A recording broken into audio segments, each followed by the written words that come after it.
My name is Sharon Foster, and looking back, I should have known better than to trust the warmth in my brother's invitation. The drive from Vermont to Riverside, Connecticut, had taken us 4 hours. 4 hours of Maverick humming along to classic rock while our daughter Willa read in the back seat, her nose buried in a worn copy of Anne of Green Gables. 4 hours of our son Jude asking every 30 minutes if we were there yet.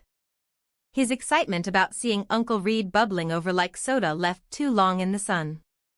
Maverick had dressed the way he always did, a soft chambray shirt from LL Bean, khakis that had seen better days but fit him perfectly, and the brown leather loafers he'd resoled twice because he claimed they were finally broken and right. His salt and pepper hair was slightly tousled from the drive, and he wore that easy smile of a man completely comfortable in his own skin. I'd chosen a simple cream silk blouse and navy slacks paired with my grandmother's pearl earrings. Willa wore a vintage Ralph Lauren dress I'd found at an estate sale, soft pink with delicate embroidery, the kind of quality that lasted decades. Jude had on his favorite polo shirt and pressed khakis, looking like a miniature preppy catalog model, though he'd already managed to wrinkle the front by the time we pulled up the long driveway shortly after 7 o'clock in the evening. The mansion rose before us like something out of a film. White columns gleaming in the early evening light. Windows ablaze with chandeliers. The lawn manicured to golf course perfection. Luxury cars lined the circular drive. Mercedes, BMWs, a Bentley that probably cost more than most people's houses. Wow. Jude breathed, pressing his face against the window. Uncle Reed lives here. He rents here. I corrected gently, though my stomach was already tightening with unease. Maverick said nothing, but I caught the slight narrowing of his eyes as he took in the scene, that observational look he got when he was writing, cataloging details. Or at least that's what everyone thought he was doing. I knew better. My husband was always watching, always calculating, though few people ever suspected. The quiet man who introduced himself as a freelance nature writer was anything more than exactly that. We parked between a Tesla and a Jaguar. Our Volvo wagon, reliable, safe, 8 years old, looked like the help's vehicle. The party spilled across the mansion's grand terrace and sprawling lawn. Women in designer dresses that probably cost what we spent on groceries in 6 months. Men in suits so sharp they could cut glass.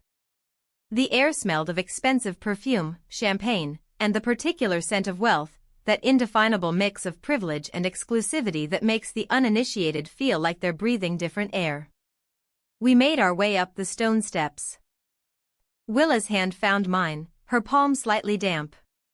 She was 9 and perceptive enough to sense when she didn't quite fit in, though she'd never say so. "You look beautiful, sweetheart," I whispered to her.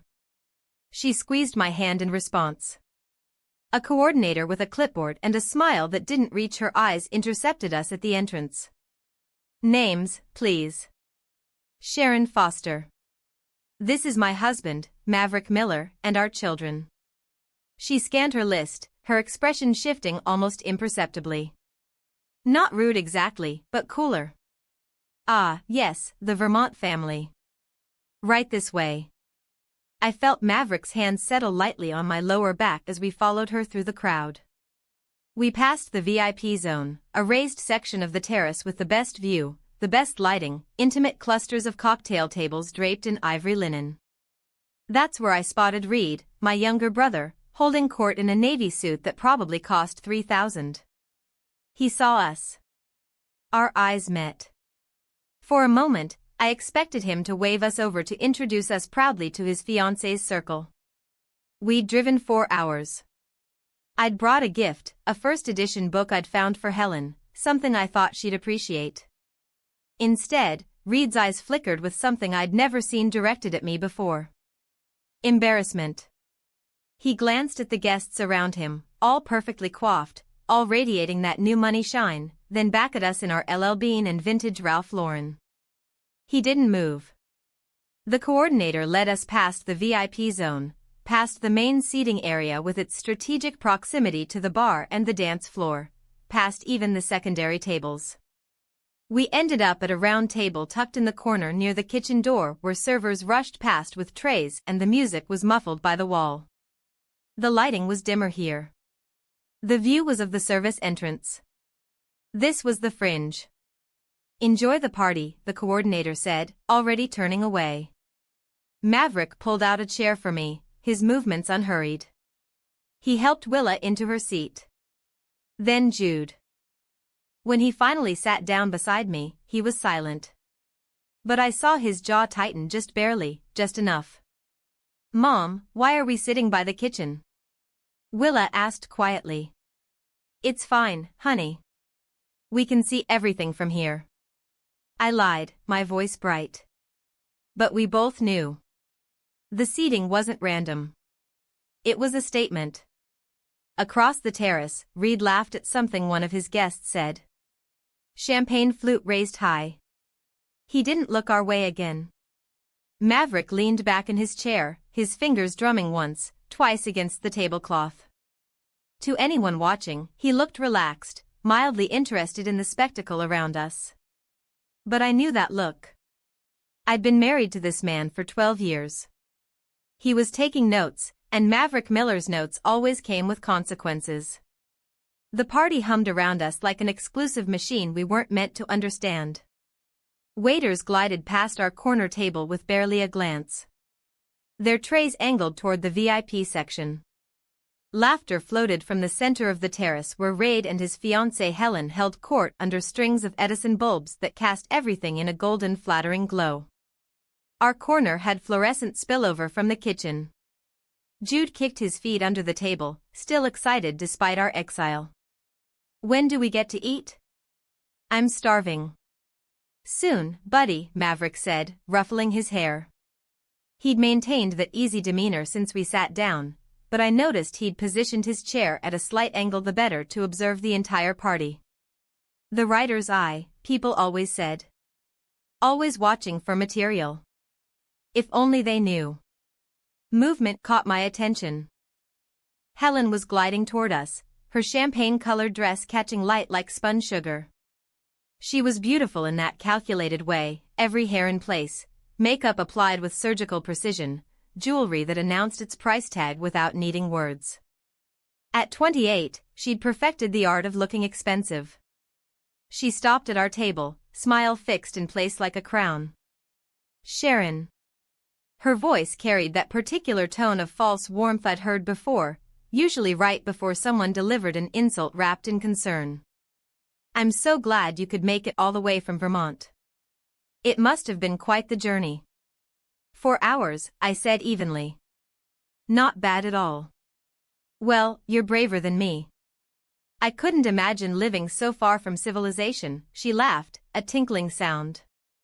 "But I suppose that's the artistic lifestyle, isn't it? Reed told me you work for a non-profit. That must be so fulfilling." The way she said fulfilling made it sound like a consolation prize.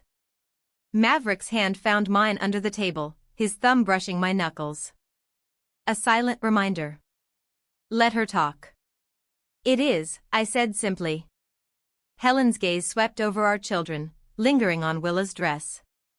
"And this must be your daughter. What a sweet vintage dress. Very quaint." Willa's smile faltered. At 9, she couldn't quite parse the insult buried in the compliment, but she felt its edge. "It's Ralph Lauren," I said, my voice measured. "From the 80s, better quality than most things made today." "Oh, absolutely. Vintage can be charming," Helen's smile sharpened. "It's just that people here tend to prefer current collections, you know, straight from the runway. But there's something to be said for making do with what you have. Very resourceful. Making do as if we were one step from a thrift store out of necessity rather than choice." A waiter appeared at the VIP section with a tray of canapés. Helen excused herself with a graceful wave and returned moments later, shepherding a small group of guests in our direction like a safari guide pointing out exotic specimens. "Everyone, this is Sharon, Reed's sister." She gestured at me with her champagne flute.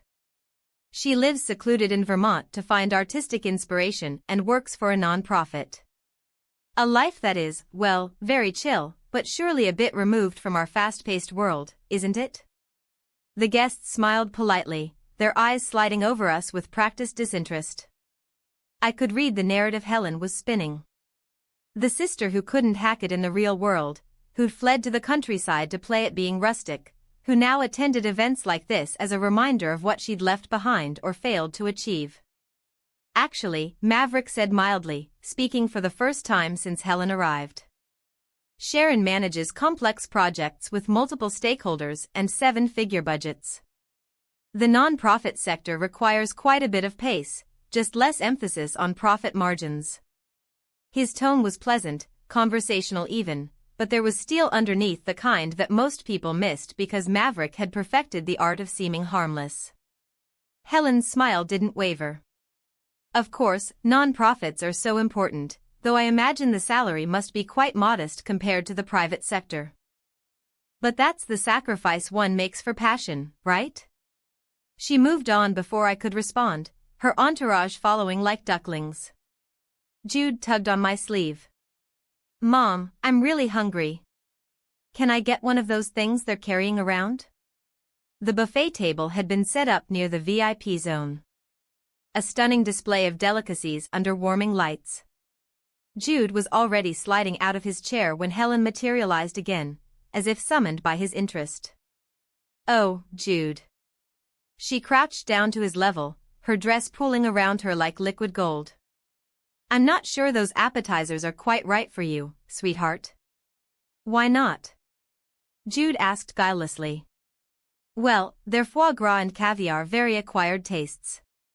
I'm afraid since you haven't had proper palate training, you'll find them hard to swallow. She tilted her head sympathetically. Tell you what, I'll have the kitchen make something friendlier for you. How about spaghetti or fried chicken?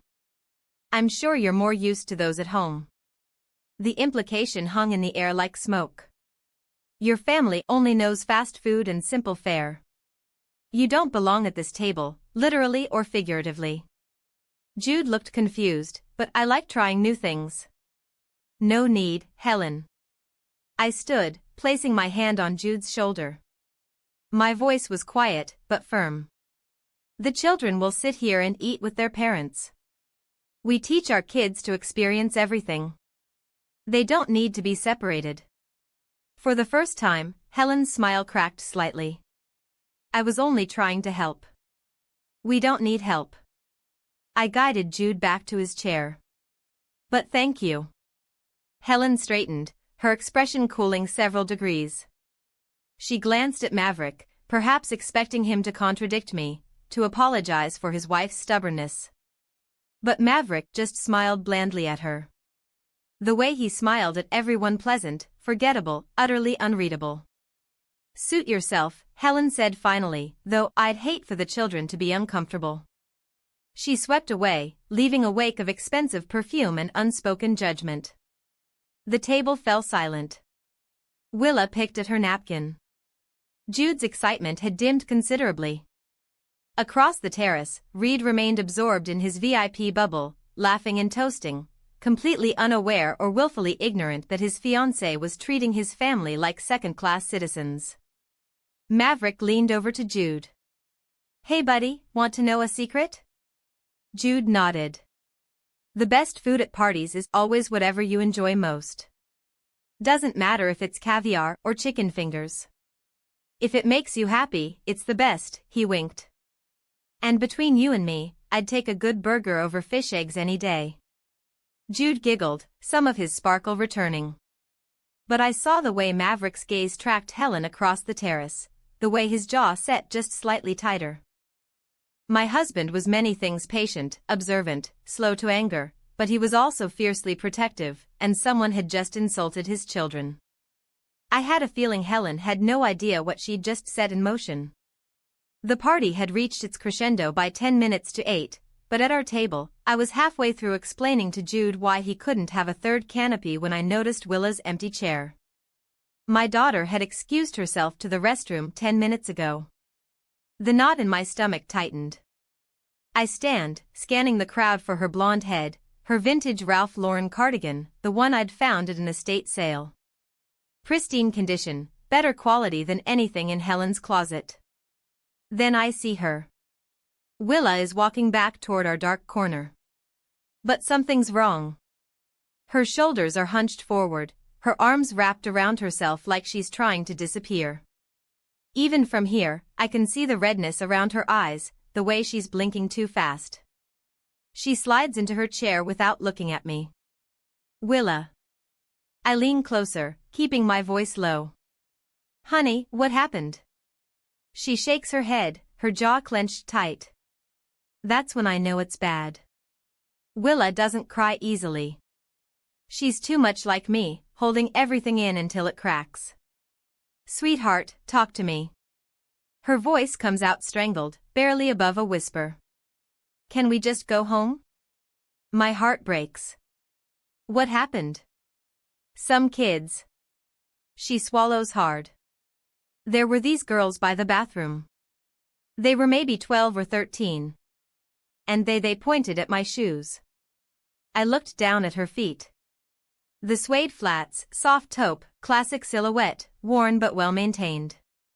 I'd bought them at a vintage boutique in Vermont because they were real quality. The kind that lasts. They said, Willa's voice cracks.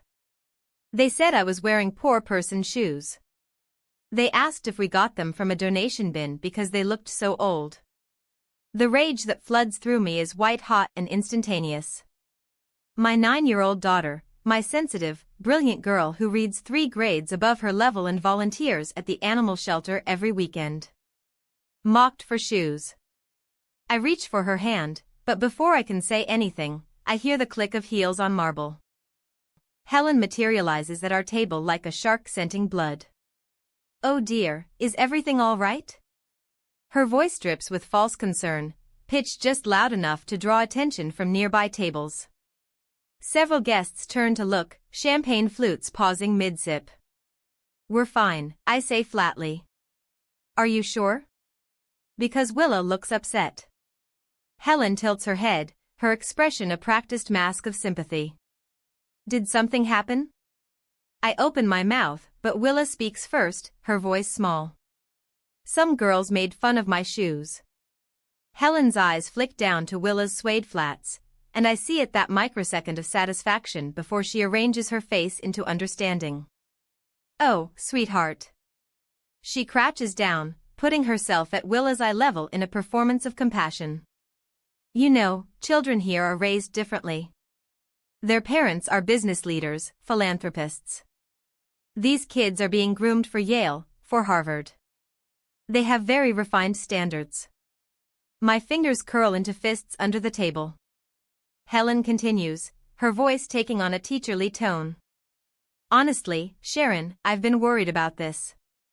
The children, they're not used to being in environments like this. Living so isolated up in Vermont without regular exposure to proper social settings. She sighs, shaking her head. It causes culture shock. They don't understand the expectations. The words hang in the air like poison. She's not defending Willa. She's defending the bullies. Maybe next time, Helen says, standing and smoothing her dress. You could prepare them better. Make sure their clothing is more appropriate for the occasion. It would save everyone the awkwardness. The crowd is watching now. I can feel their eyes on us, on my children judging. Helen's implication is crystal clear. This is your fault, Sharon. You brought your backwoods children to a place they don't belong. Dressed them like charity cases. And now everyone's uncomfortable. I'm shaking. I want to scream to tell her exactly what I think of her and her refined standards. To drag her outside but I'm frozen because Reed is here somewhere in this crowd and he's my brother, my only sibling. If I make a scene, if I cause chaos at his engagement party, I'll be the villain in this story. I stand abruptly, my chair scraping against the floor. Helen's smile widens. Victorious. She thinks she's won. Then Maverick stands. The change in him is immediate and terrifying. Gone is the gentle, soft-spoken man who spent dinner quietly eating pasta. The air around him seems to drop 10 degrees. He stands to his full height, moving with the kind of controlled precision that makes people instinctively step back. He doesn't say a word. He simply stands there, one hand adjusting the button of his suit jacket that fits him like it was painted on, and the silence spreads outward like ripples in water. Conversations die mid-sentence. Glasses stop clinking. Maverick doesn't look at Helen. He looks at me. His blue eyes are calm, cold, and completely focused. There's a question in them. One we've asked each other 1,000 times in our 17 years together. Have you had enough? It's the same look he gave me the day I told him about the harassment at my old job. The same look before he quietly made a phone call that resulted in my former boss being audited by the IRS. Maverick doesn't make threats. He doesn't need to. I think about Willa's red eyes. About Jude's confusion when he couldn't have a burger. About being shoved into a dark corner while Helen parades around in a dress that costs more than our monthly grocery bill.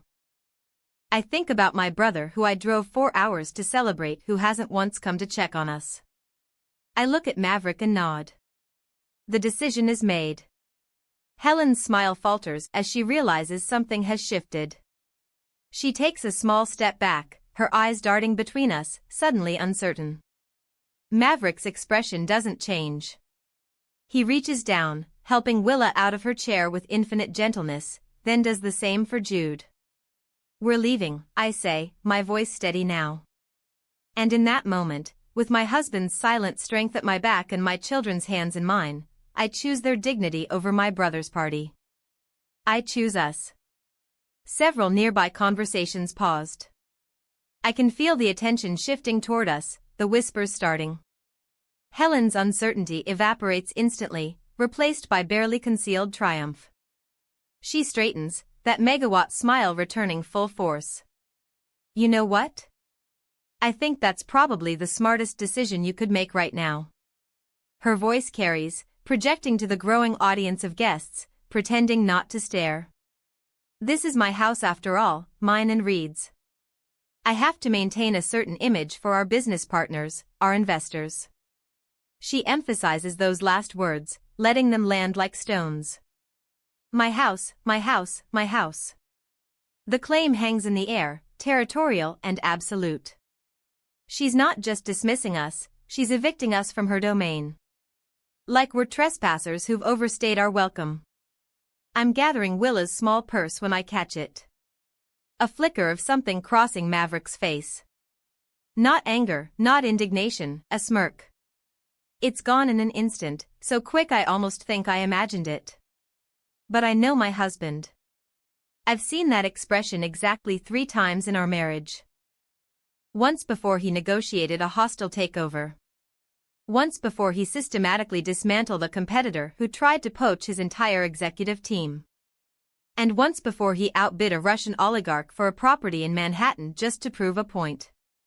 It's the look of a man who's been handed exactly what he wanted. Sharon. Sharon. Reed's voice cuts through the murmur of the crowd. He's pushing through the guests, his face flushed and confused, his tie slightly askew. He looks tired, the kind of bone-deep exhaustion that comes from trying to keep up appearances all night. What's going on? He reaches our table, eyes darting between me and Helen. Why are you guys leaving already? Helen immediately shifts gears, her hand flying to her chest in a gesture of wounded innocence. Oh, Reed, honey, it's not. I mean, Sharon said she wanted to leave. I think she's just not comfortable here. The vibe isn't really. She trails off delicately, letting him fill in the blanks. The implication is clear. Your sister doesn't fit in with our crowd. Reed's face crumples with guilt and confusion. Sharon, I'm so sorry. I didn't mean for you to feel. He runs a hand through his hair, making it stand up in stressed peaks. Maybe you should take the kids back to the hotel.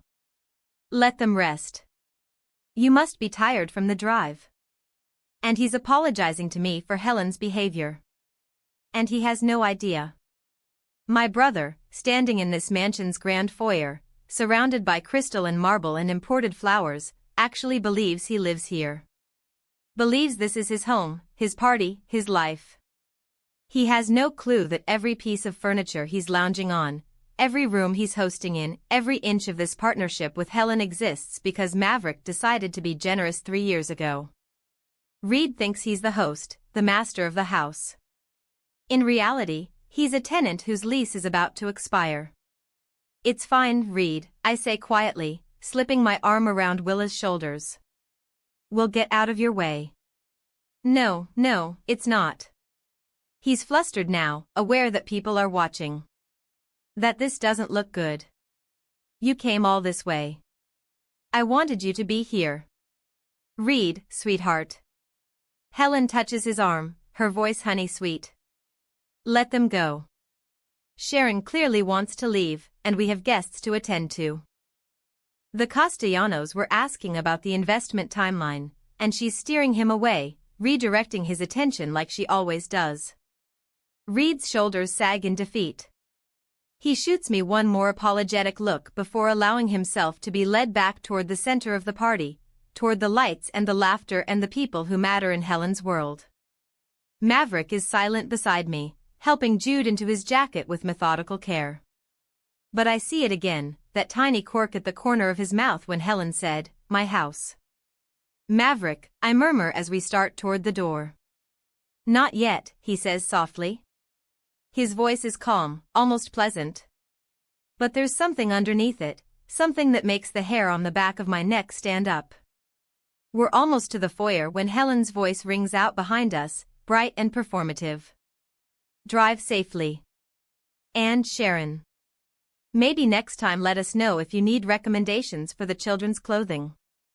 I know some wonderful boutiques that aren't too expensive. The laughter that follows is polite but present. Several guests are openly watching now, champagne flutes in hand, entertained by the drama.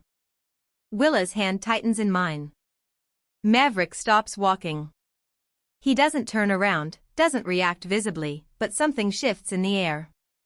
A change in pressure like right before a thunderstorm breaks. He reaches into his jacket pocket and pulls out his phone. The motion is casual, unhurried. He taps the screen a few times, scrolling through something. Actually, he says, his voice carrying effortlessly across the marble foyer. Before we go, there's something I need to discuss with Reed. The room goes quiet. Helen's smile freezes. I'm sorry, what? Maverick finally turns and the look on his face is pleasant, professional. The expression of someone about to discuss a minor contract detail. Reed, he calls out. Could you come here for a moment? It's about the house. My brother emerges from the crowd again, now looking completely bewildered. The house? What about the lease? Maverick says simply, I wanted to give you proper notice in person since we're all here. Reed blinks. Notice? What notice? And just like that, the trap springs shut. The party noise seemed to fade into a dull hum as Maverick stepped forward. There was something different about him now. The quiet, amiable writer had vanished, replaced by someone who moved with the confidence of a man who'd spent decades in boardrooms where millions changed hands with a signature. Reed. Maverick said, his voice low, but carrying an authority that made several nearby guests turn their heads. Do you remember the name of the parent company on the lease you signed? My brother blinked, confusion replacing the embarrassment that had been written across his face moments before. I what? Why would that matter right now? Just answer the question, Maverick said, his tone patient but unyielding. Reed's forehead creased as he searched his memory. I think it's Ironwood Holdings. I honestly don't remember the details. I just signed through the agent 3 years ago. Is there a problem with the property management or something? The corner of Maverick's mouth twitched. Not quite a smile, but close. He pulled out his phone with deliberate slowness, scrolled for a moment, then turned the screen toward Reed. Read it out loud. Reed leaned forward, squinting at the illuminated text. His lips moved silently at first. Then his voice emerged, shaky and confused. Internal directive dated April 2020. From V. Miller, Chairman. Subject, Foster account exception. He paused, his face going pale. Approve exception for Reed Foster's residential file. Freeze 2020 rental rates indefinitely, regardless of market adjustments. Any difference between frozen rate and current market value is to be accounted for in the chairman's family charity adjustment account. The silence that followed was absolute. Even the string quartet seemed to sense something monumental happening and let their music trail off, plunging the terrace into a deadly stillness. I don't. Reed's voice cracked. What does this mean? Helen had gone utterly still beside him, her champagne flute frozen halfway to her lips. I watched as understanding began to dawn on her face slowly at first, then all at once, like watching ice crack across a frozen pond. It means, Maverick said, his voice carrying clearly across the suddenly quiet gathering, that the luxurious lifestyle you've been enjoying for the past 3 years has been subsidized. Heavily subsidized. The market rate for this property is currently $42,000 per month. You've been paying $28,000 the frozen 2020 rate. That's a difference of $168,000 per year. Over 3 years, that's $504,000 in effective charity. Reed staggered backward as if he'd been physically struck. No, that's not. I can afford this place. I make good money. You make a good salary. Maverick corrected gently. But you're not rich, Reed. You're what financial advisors call a Henry High earner, not rich yet. You spend everything. I could feel their stares on our backs. Could practically hear the mental recalculations happening as they reassessed everything they'd assumed about the quiet couple in the practical clothes. At the door, Reed caught up to us. His face streaked with tears. Maverick, I didn't know. I swear I didn't know you were. Maverick paused, turning back. His hand came up to rest on Reed's shoulder, not unkindly, but firm. I know you didn't. That was intentional. But Reed, you need to understand something. Your value as a person has nothing to do with this address or that car or any of it. When you figure out where your true worth lies, when you can see it in yourself without needing these expensive props to prove it, then we'll talk. Really talk. But until then, he didn't finish the sentence. He didn't need to. The cool night air hit my face as we stepped outside, and I drew in a deep breath that felt like the first real breath I'd taken in hours. Behind us, the mansion glowed with warm light, but the warmth was deceptive. I could still feel the chill of judgment that had permeated every corner. Willa's hand squeezed mine as we walked toward the car. Mama, are we leaving without saying goodbye? Sometimes, I told her, the best goodbye is just walking away with your head held high. Jude was practically bouncing on his toes, his earlier misery forgotten in the excitement of the dramatic exit. Dad was so cool. Did you see Aunt Helen's face? She looked like she swallowed a lemon. Jude, I said, but there was no real reproach in my voice. Maverick unlocked the car, our practical 8-year-old Volvo with the dent in the rear bumper from when I'd misjudged the garage wall, and we all climbed in. As he started the engine, I glanced back at the mansion one last time. Through the tall windows, I could see figures moving, gathering, no doubt dissecting everything that had just happened. Reed stood on the front steps, Helen nowhere to be seen. I almost feel bad for him, I murmured. Don't, Maverick said, pulling out of the circular driveway. This is the kindest thing I could do for him. He's been living in a fantasy, and fantasies always end. Better to end it now on our terms than to let him crash even harder down the line. We drove in silence for a few minutes, leaving Riverside's manicured perfection behind us. Then Willa's small voice piped up from the back seat. Daddy, are we richer than Miss Helen? I twisted in my seat to look at her. In the passing streetlights, her face was thoughtful, not proud or gloating, just trying to understand. Why didn't you say so earlier, she continued when she was being mean about our clothes. Maverick caught her eye in the rearview mirror and I saw that gentle smile I'd fallen in love with all those years ago. That's a good question, sweetheart. And here's the thing. Being rich isn't about showing off or making sure everyone knows how much money you have. It's definitely not about yelling at waiters or making people feel small. He paused at a red light, taking the moment to turn around and look at both kids. True wealth, real wealth, is having the power to protect your family and set things right without needing to raise your voice. It's being secure enough in who you are that you don't need everyone else's approval. Today I taught Miss Helen a lesson in respect, something all her money and designer clothes can never buy her. But she was so mean to you, Willa said, her voice small. She called your jacket tragic. She did, Maverick agreed, facing forward as the light turned green. And you know what? It is a 10-year-old jacket from LL Bean.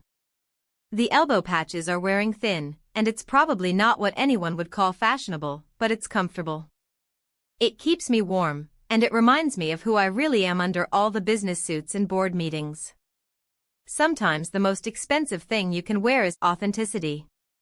Jude, who'd been unusually quiet, suddenly asked, "What's going to happen to Uncle Reed and Aunt Helen?" I considered the question carefully. They're going to have to learn to stand on their own 2 feet to build a life based on what they actually have, not on what they're pretending to have. Will Uncle Reed be okay? Willa asked. Eventually, I said, and I believed it. Your uncle is smart and capable when he's not trying so hard to impress people. This might be the wake-up call he needs. As for Helen, I trailed off, uncertain. She made her choices. Maverick finished quietly. We all do. And then we live with them. The lights of Riverside faded behind us, giving way to darker roads, older trees, the authentic Connecticut that existed beyond the manufactured perfection of new money enclaves. Our headlights carved a path through the gathering darkness, leading us home not to a mansion that required a trust fund to maintain, but to our farmhouse in Vermont, with its creaky floors and drafty windows and garden where we grew actual vegetables. Willa yawned, her head drooping against Jude's shoulder. In the rearview mirror, I watched my children settle into the comfortable silence of a car ride home, the drama already fading from their minds. They'd remember this night. I knew they would, but not as trauma. As a lesson. Maverick's hand found mine across the center console, his calloused rider's fingers intertwining with my own. We didn't need to say anything. We'd weathered the storm together, protected our children, and walked away with our dignity intact. We hadn't won because we had more money. We'd won because we knew who we were, and no amount of judgment from people living beyond their means could change that. The car carried us forward into the peaceful night, leaving behind the glittering facade of borrowed elegance, heading towards something real.